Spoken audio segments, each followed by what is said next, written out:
Welcome to the Slop Farm. Enjoy the video. You start by linking the alert provider to your channel so events trigger correctly.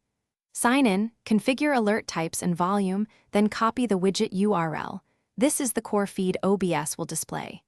In OBS Create or select a scene, add a browser source, paste the widget URL, and set width/height to match your canvas.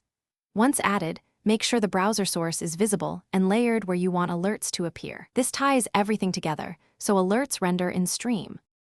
Once your widget is in OBS, customize how alerts look and behave for clarity and brand fit. Open the provider dashboard to tweak animation, duration, and sound. Use separate audio files to control loudness. Back in OBS, scale and position the browser source using transform tools and crop any overflow, because visual alignment prevents overlays from covering important UI. Then run sample alerts repeatedly to validate timing and audio levels. Iterate until the visual, sound, and placement feel balanced for your stream. Finish by locking the source and saving your scene collection so settings persist between sessions. Test with live and sample events to confirm alerts trigger for follows, subs, and donations.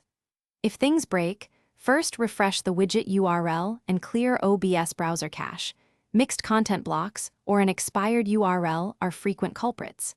Make sure your alert provider is connected to the correct streaming account and consult OBS logs for errors. If you still don't see alerts, reload the browser source and reauthorize the provider to restore the flow. Thanks for watching. Consider subscribing if we helped you today.